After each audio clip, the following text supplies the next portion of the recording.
Apte à tout le monde, avec tout ce qui se passe en Afrique et dans le monde, il y a quelques informations pertinentes qui sont passées sous silence, donc j'aimerais brosser ça avec vous. Bien évidemment, on aura souvent les vaillants pays qui ont tout le soutien de la population africaine qui seront cités. Podcast léger pour passer la soirée en attendant que je finisse la préparation de plus grosses vidéos. Alors on commence par quoi?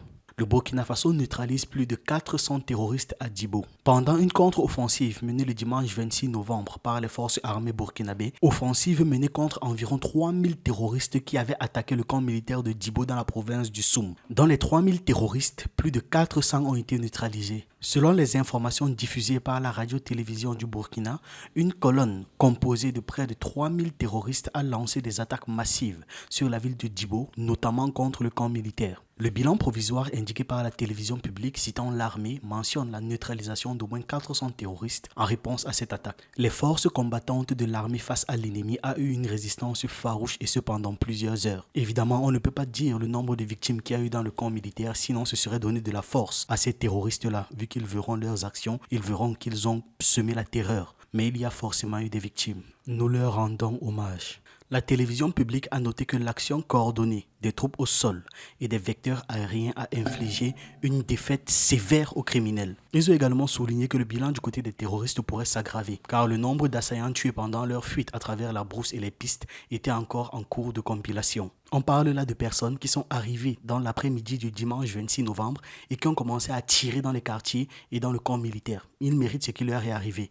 Les vecteurs aériens, quand ils ont commencé leur désordre là, quand ils ont commencé leur massacre, les vecteurs aériens ont détecté deux importants groupes terroristes se déplaçant rapidement dans la zone du centre-nord à sens inverse. Ces groupes ont ensuite convergé vers Djibo en attaquant la ville par l'entrée nord. Les forces combattantes ont signalé des affrontements avec environ 800 terroristes venant de Nassumbu, auquel le 14e régiment interarmé a opposé une résistance en utilisant l'artillerie. Un autre groupe d'environ 500 combattants venus de Tongomae a rejoint le conflit, suivi par un groupe du sud de Djibo comprenant environ 1 millier d'hommes avec plusieurs pick-up et un véhicule blindé. Et malgré la résistance ennemie qui visiblement voulait causer le plus de dégâts possible, plusieurs avions de combat et d'hélicoptères d'attaque ont été rapidement déployés vers Djibo. Et en plus de la victoire à Djibo, les forces combattantes ont enregistré plusieurs succès sur différents fronts au cours de la semaine du 26 novembre. Des embuscades tendues dans les régions de Bogande ont mis en déroute plusieurs groupes terroristes. Des rescapés terroristes se sont repliés vers le Niger.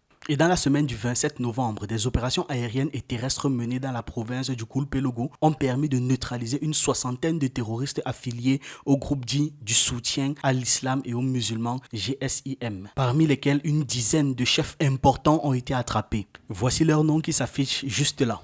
Quand on dit que ce sont des chefs importants, ils sont vraiment des membres clés de cette organisation terroriste. Prenons par exemple Abdou Ourera, qui avait dirigé plusieurs attaques contre des positions de VDP et des opérations de déguerpissement de villages dans différentes communes. Malgré les pertes enregistrées, le pays des hommes intègres résiste. Et au-delà de ça, il est en train de dominer. On aborde une autre information qui est passée sous radar. Le Nigeria veut rejoindre les BRICS. Pour la première économie africaine, l'adhésion aux BRICS est un moyen de faire entendre sa voix sur la scène internationale. Le ministre nigérien des Affaires étrangères a annoncé que son pays avait l'intention de devenir membre des BRICS d'ici 2 ans. Youssouf Tougar a ajouté que cette décision fait partie des efforts du gouvernement nigérien pour assurer sa présence et son influence sur la scène mondiale et que la nation ouest-africaine est ouverte à rejoindre toute alliance ayant des objectifs constructifs et bien définis. Le diplomate a rajouté que le Nigeria a atteint l'âge de décider lui-même qui va être ses partenaires et où est-ce qu'il va être. Et pour le Nigeria, c'est clairement leur intérêt d'être aligné sur plusieurs pays. Et le groupe des principales économies émergentes comprennent actuellement le Brésil, la Russie, l'Inde, la Chine et l'Afrique du Sud. L'Argentine, l'Égypte, l'Éthiopie, l'Iran, l'Arabie Saoudite et les Émirats Arabes Unis ont tous été invités à rejoindre les BRICS en août 2023. Mais tous n'ont pas accepté l'invitation des BRICS. Diana Mondino, conseillère économique principale du président élu argentin,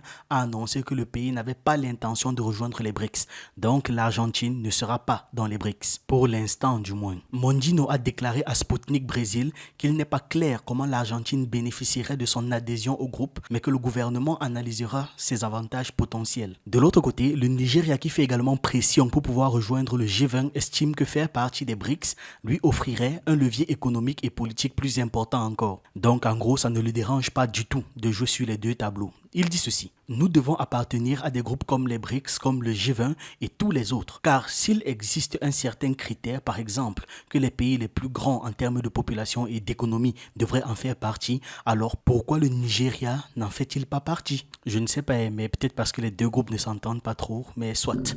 En tout cas, la plus grande économie d'Afrique a déjà exprimé le désir de rejoindre les BRICS, mais n'a pas encore soumis de candidature officielle. Le vice-président nigérien Kashim Shettima, qui a représenté Abuja au récent sommet BRICS à Johannesburg, a déclaré en outre que le gouvernement devrait consulter l'Assemblée nationale et le Conseil exécutif fédéral avant de demander son adhésion. Revenons maintenant au Sahel où une intégration économique rapide dans l'AES est programmée. AES, c'est Alliance des États du Sahel.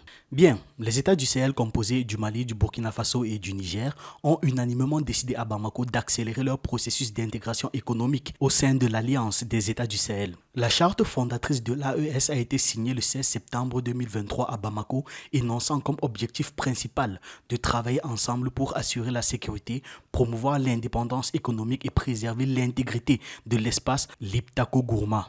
À l'issue donc d'une réunion ministérielle sur le développement économique du Liptako-Gourma, les ministres de l'économie et les experts des pays membres ont formulé plusieurs recommandations visant à accélérer la mise en place de l'architecture juridico-institutionnelle et des mécanismes de financement de l'Alliance. Ces mesures comprennent le renforcement de la fluidité et de la sécurité des corridors d'approvisionnement ainsi que l'accélération de la réalisation des projets énergétiques, agricoles et hydrauliques d'intérêt commun. En plus de ça, les participants ont préconisé la création d'une compagnie aérienne commune, la mise en œuvre de projets de centrales nucléaires civiles à vocation régionale, la formation d'un fonds pour financer la recherche et les projets d'investissement énergétique ainsi que l'élaboration d'une stratégie commune d'industrialisation. En gros, les gars sont vraiment là en train de vouloir se fédérer parce que toute cette infrastructure qu'ils font en commun avec les mêmes protocoles vont par la suite leur permettre de très facilement fusionner les trois pays. Vous voyez même déjà que l'intégralité de leur projet c'est pour s'entraider. On est bien obligé d'admettre que l'AES est le fer de lance du panafricanisme et de la multipolarité sur le continent africain. Pendant que quelques establishments occidentaux poursuivent ces attaques informelles à l'encontre des pays africains ayant décidé de fermement couper des relations vicieuses avec l'Occident, l'exemple de l'Alliance des États du Sahel démontre la voie à suivre pour tous les autres pays du continent africain qui aspirent à se libérer pleinement du néocolonialisme. Les choses avancent et se renforcent et malgré toutes les rhétoriques largement hostiles du régime hexagonal et de nombreux autres régimes occidentaux à l'encontre des États africains ayant décidé de ne plus accepter les évidences arnaques occidentales, les résultats positifs continuent à s'imposer sous le regard bienveillant, bien évidemment, de toutes les populations africaines, ce qui impose des ondes de choc aux valeurs occidentales, hostiles aux valeurs panafricaines, africaines et multipolaires. La ville malienne de Kidal est l'étape stratégique dans la reconquête du territoire national malien, et ce après des années de chaos et d'insécurité sous parrainage occidental. À la grande surprise de nombreux pseudo-experts appartenant au système France-Afrique et adeptes du prétendu exceptionnalisme de l'Occident, ces choses faites, le Mali a repris Kidal avec efficacité. La libération de cette ville stratégique au nord-est du Mali par la force armée malienne a suscité une grande joie qui dépasse d'ailleurs largement les frontières du pays. De nombreux observateurs, représentants de la société civile et tout simplement pour un grand nombre de citoyens africains, ce succès de la libération de Kidal après une dizaine d'années d'occupation par les troupes terroristes et armées, de facto sous parrainage des troupes du régime hexagonal qui se trouvaient durant de longues années sur place, représente l'énième interaction à succès entre les pays de l'Afrique et la Russie, dans un cadre réellement souverain et multipolaire. Et comme on l'attendait, les élites occidentales ont pris amèrement cette victoire du Mali. Et malgré tout ça, les campagnes hostiles aux nations souveraines africaines sont loin d'être arrêtées. En dehors du Mali, les pays comme le Burkina Faso et le Niger continuent de subir des attaques des instruments habituels de la propagande occidentale. Le point très important dans le cadre des perspectives actuelles et à venir est qu'au-delà de l'interaction à succès entre nombreux pays africains avec la Russie et la Chine, ce qui est fortement à saluer, c'est la solidarité panafricaine qui se renforce de plus en plus et de jour en jour. Maintenant, si du côté des populations cela est quelque chose de parfaitement naturel, la mise en place d'alliances sécuritaires entre les États africains concernés est indéniablement une orientation stratégique à soutenir et à développer. Donc, l'alliance des États du Sahel démontre que face à l'union réunion des leaderships africains patriotiques et souverains, les régimes occidentaux et leurs valets locaux restent totalement impuissants, surtout lorsque la dite union jouit d'un soutien populaire massif. Le Mali, le Burkina Faso et le Niger, qui représentent aujourd'hui une énorme source d'inspiration supplémentaire pour d'autres pays du continent qui aspirent à mettre définitivement terme à la politique néocoloniale, politique très arrogante, mensongère, voleuse et inefficace. Et comme partout, il y a les mauvaises langues qui veulent la catastrophe,